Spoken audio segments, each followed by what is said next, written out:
வெயில் இருந்தால் தான் எங்களுக்கு இந்த வேலையே. வெயில் இல்லைன்னா இந்த வேலையே இல்லை. 800 லிட்டர் பால் ஊற்றுனா 100 கிலோ சர்க்கரை கிடைக்கும். எத்தனை பேர் தூக்குவீங்க பதம் வந்தோடனே? இது பதம் வந்த உடனே 5 பேர் தூக்கணும். அதே சாக்கரியாக கமுத்தவன் இல்லை, கையில் கால் பட்டுட்டு அவ்வளோதான், அப்படியே கலண்டே போயிடும். எலும்பு வரைக்கும் ஒன்றுமே இருக்காது, சதையாக இருக்காது. இப்போ இதை நான் நிற்கிற இடமே, நான் நிற்கிற இடம் அடி தீ எரியுது. மேலே நான் நிற்கிறேன், இது மேலே அடி தீ எரிஞ்சிட்டு இருக்குது. இந்த இடம் சும்மா ஹீட்டு பயங்கரமாக இருக்குது. நாங்கள் சக்கையை போட்டு தான் நின்றுட்டுருக்குறோம். இந்த சக்கை மேலே தான் நின்றுட்டுருக்கோம். இல்லைன்னா வெறும் கல்லாக இருந்ததுன்னா கல் மேலே நிற்க முடியாது. சுண்ணாம்பு 200 கிராம் இருந்து 250 கிராம் வரைக்கும் போடுவோம் சுண்ணாம்பு. இதில் வடிகிற அழுக்கு நாங்களாம் வந்து சும்மா அப்படியே காய்ச்சி எடுக்கிறது தான் இந்த அழுக்கு. இதே வந்து கெமிக்கல் போட்டு அழுக்கு எடுக்கிறோம்னாக்கா அது ஒரிஜினலான சர்க்கரை கிடையாது. கெமிக்கல் போட்டு எடுக்கலாம், விலையேன்னு வரும்.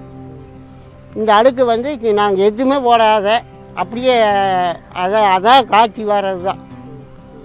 கெமிக்கல் எதுவும் யூஸ் பண்ணுறதில்ல. நாங்கள் அது என்ன பண்ணுவீங்க? அந்த அழுக்கை எடுத்து அங்கே கீழே கொட்டி அடுத்தாப்பில் எருவுக்கு பயன்படுத்திடுவோம்.